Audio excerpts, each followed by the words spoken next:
ओम शांति, ओम शांति, ओम शांति। आज बाबा के मधुर महावाक्य हम सभी सुनेंगे। मीठे बच्चे, बाबा ने कहा अमृत वेले अपने दूसरे सब संकल्पों को लॉकअप कर एक बाप को प्यार से याद करो, बाप से मीठी मीठी रूह रिहान करो। बाबा ने कहा बाप से मीठी मीठी रूह रिहान करो, क्योंकि अमृत वेले ब्रह्म मुहूर्त का समय है। उस समय हमें भगवान से कनेक्शन जोड़ना बहुत इजी होता है। उस समय पर वाइब्रेशन बहुत अच्छे होते हैं। सिर्फ मैं और बाबा और तीसरा कुछ भी नहीं। इसलिए बाबा ने कहा मीठी मीठी रूह रिहान करो, बाकी सारे संकल्प स्टॉप कर दो। प्रश्न में बाबा ने कहा तुम बच्चों की हर एक बात में अर्थ है, अर्थ सहित शब्द कौन बोल सकता है? उत्तर है जो देही अभिमानी है वही हर बोल अर्थ सहित बोल सकता है। बाप तुम्हें संगम पर जो भी सिखलाते हैं वह अर्थ सहित है। देह अभिमान में आकर मनुष्य जो कुछ बोलते हैं वह सब अर्थ के बिना अनर्थ है, उससे कोई फल नहीं निकलता। बाबा ने कहा फायदा नहीं होता। गीत बजा है नयनहीन को राह दिखाओ प्रभु।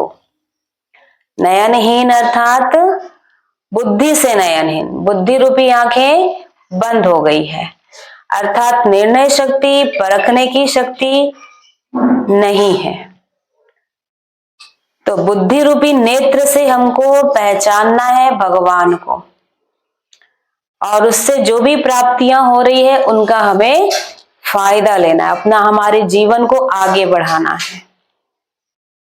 क्योंकि यह सारी चीजें किसी भी दुकान में, किसी भी बाजार में नहीं मिलने वाली है। इसलिए बुद्धि रूपी आंखें खोलनी है और बाबा के साथ भरपूर होना है। बाबा ने याद प्यार दिया, मीठे मीठे सिकिलधे बच्चों प्रति माता पिता बाप दादा का याद प्यार और गुड मॉर्निंग। रूहानी बाप की रूहानी बच्चों को नमस्ते, और रूहानी बच्चों की रूहानी माता पिता बाप दादा को याद प्यार गुड मॉर्निंग और नमस्ते नमस्ते। शुक्रिया शिव बाबा, शुक्रिया। धारणा के लिए मुख्य सार, पुरुषार्थ कर अपनी भविष्य कमाई में लग जाना है। ड्रामा में होगा तो कर लेंगे, यह कहकर पुरुषार्थहीन नहीं बनना है। कई बार होते हैं ना, मलबेलेपन में आ जाते, हो जाएगा कर लेंगे। बाबा ने कहा नहीं, पुरुषार्थहीन नहीं बनना है। दूसरा, सारे दिन में जो भी पाप होते हैं वह किसी को दुख देते हैं तो नोट करना है, सच्चाई से बाप को सुनाना है। साफ दिल बन एक बाप की याद से सब हिसाब चुकतू करने हैं।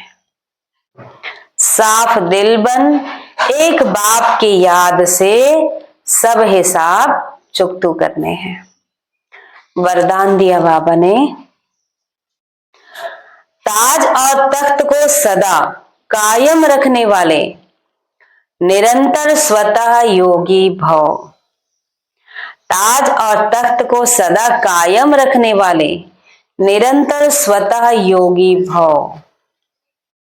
विस्तार में बाबा ने समझाया, वर्तमान समय बाप द्वारा सभी बच्चों को ताज और तख्त मिलता है। अभी का यह ताज व तख्त अनेक जन्मों के लिए ताज तख्त प्राप्त कराता है। विश्व कल्याण की जिम्मेवारी का ताज और बाप दादा का दिल तख्त सदा कायम रहे, तो निरंतर स्वतः योगी बन जाएंगे। उन्हें किसी भी प्रकार की मेहनत करने की बात नहीं है, क्योंकि एक तो संबंध समीप का है और दूसरा प्राप्ति अखूट है। भगवान हमें अखूट खजाने दे रहा है। जहां प्राप्ति होती है वहां स्वतः याद होती है। स्लोगन बाबा ने कहा, प्लेन बुद्धि से प्लान को प्रैक्टिकल में लाओ तो सफलता समाई हुई है। प्लेन बुद्धि, क्लियर। प्लेन बुद्धि से प्लान को प्रैक्टिकल में लाओ तो सफलता समाई हुई है। अव्यक्त इशारे हैं, रूहानी रॉयल्टी और प्योरिटी की पर्सनालिटी धारण करो। रूहानी रॉयल्टी और प्योरिटी की पर्सनालिटी धारण करो। समझाया बाबा ने, दुख अशांति की उत्पत्ति अपवित्रता से होती है। जहां अपवित्रता नहीं वहां दुख अशांति कहां से आई। आप सब पतित पावन बाप के बच्चे मास्टर पतित पावन हो, तो जो औरों को पतित से पावन बनाने वाले हैं वह स्वयं तो पावन होंगे ही। ऐसी पावन पवित्र आत्माओं के पास सुख और शांति स्वतः ही है। सबसे बड़े से बड़ी महानता है ही पावन बनना। आज भी इसी महानता के आगे सभी सिर झुकाते हैं। सन्यासी भी पवित्र है तो आज छोटा बच्चा, बड़े आदमी, करोड़पति भी उनके सामने सर झुकाते हैं। अर्थात पवित्रता कितनी वैल्यूबल है। पवित्रता से यह भारत थमी हुई है और भारत का उत्थान भी हुआ है। इसलिए बाबा ने कहा सबसे बड़ी महानता है ही पावन बनना। आज भी इसी महानता के आगे सभी सिर झुकाते हैं। अच्छा, ओम शांति।